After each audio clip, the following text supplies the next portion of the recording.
Fiji with a historic win over Scotland, 29-14. And let's be honest, Fiji could have scored at least another 3 or 4 tries there. Suva packed out as usual. Fiji support always big and fill out the stadiums. Love their rugby down in Fiji. And massive credit to Scotland for travelling out there to play. Not many tier 1 nations travel out to the islands to play rugby. While Fiji put Scotland to the sword, they could have scored a ton more tries. Before we get into it, let me know in the comments what you guys thought of the game, who played well, who didn't. What did you think of Fiji's performance? What did you think of Scotland's performance?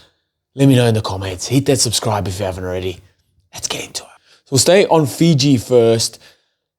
First, Suva. Packed out, full stadium, always is whenever Fiji play there, whenever the Fijian Drua play there, it's always packed out. The support for rugby in Fiji, immense. Well done to everyone who turned up to watch the game. Fantastic. And again, credit to Scotland for travelling out there to play. A daunting task.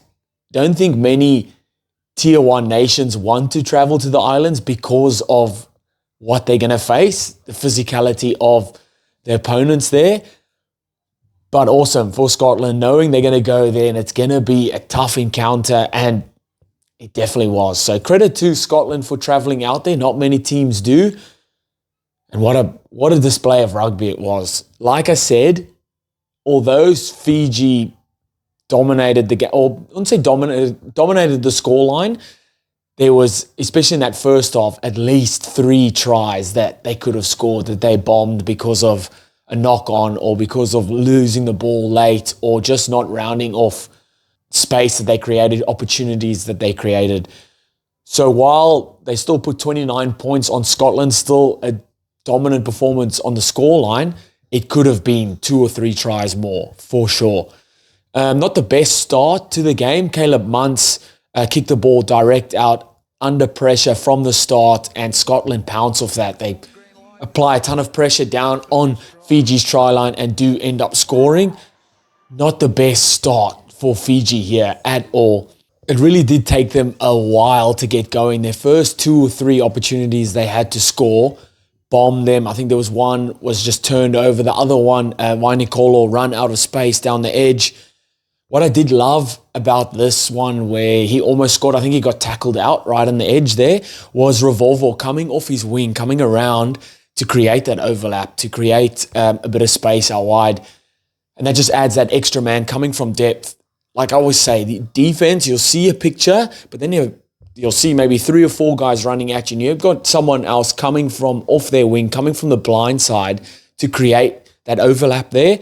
And he did that really well, especially when he can draw 2 or 3 defenders and then still get an offload through. Fantastic. You want your wingers like Ravovo and Wainikolo coming off their wing, getting their hands on the ball as soon as possible, all the time, as many times as possible. Now with Rayasi at fullback as well, that back 3 for Fiji, deadly. Get them the ball. And you did see later on in the game where Wainikolo was also coming off his wing. So he's a left winger. He was getting the ball in midfield. You love that. Ravovo was getting the ball in midfield. Rayasi was coming into second receiver and getting his hands on the ball. That's what you want. You want your guys that could create something from nothing. You want them with ball in hand as many times as possible, as often as possible.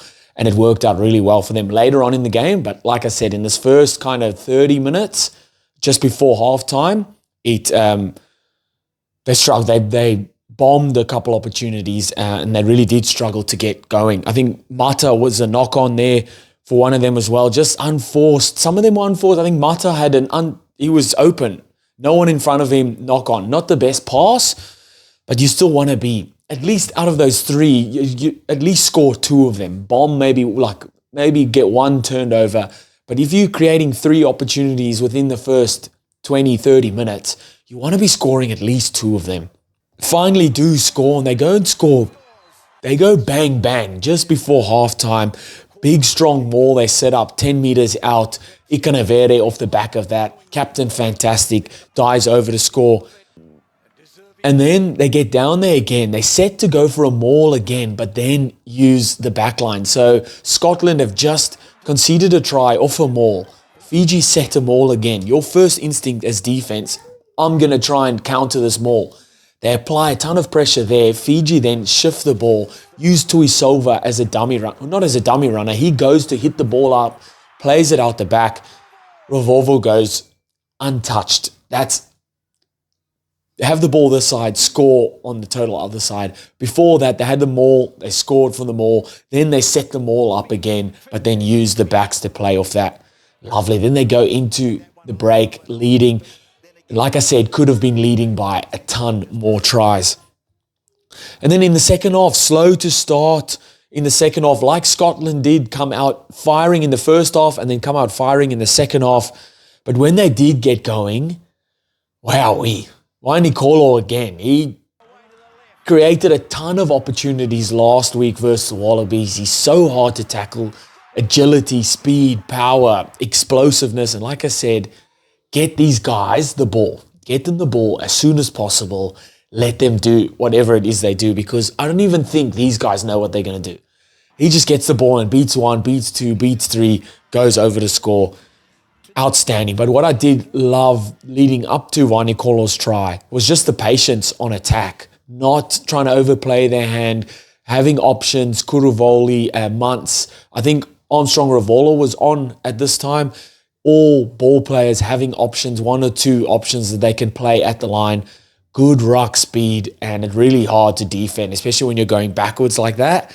Then you're looking up and Wanikolo, Tuisova, Ravovo, all these guys are running at you. No, thank you. I'm not making any tackle there. I'm shifting on defense. My inside man can tackle him. That was good for me for Fiji. Like I said, they scored 29 points. It could have been easily 30 plus, 40, even into the 40s. So while a big improvement on last week, still those little unforced errors that is sticking its head out again. Did the lineouts a lot better. Last week, their line versus Wallabies lineouts were very average. This week, a lot better. Touching on Scotland quickly, get their first opportunity early on and capitalize off that. That line from Kyle Rowe, lovely stuff. Goes over there. No one, you're not stopping him from there. He's not the biggest guy on the field, but that line, you're not stopping them from there. Put themselves under a ton of pressure. Obviously, yellow card early on. Then Darcy Graham got a yellow card. And then he got a yellow card later on in the game. So that was 10. My maths is shocking. But then he went off for a red card. So that's 20 minutes. So plus the 2 yellow cards, which is 10 minutes apiece. That's 40 minutes that Scotland played with a man down against Fiji in Fiji. That is already tough as it is. Now you want to go play a man down.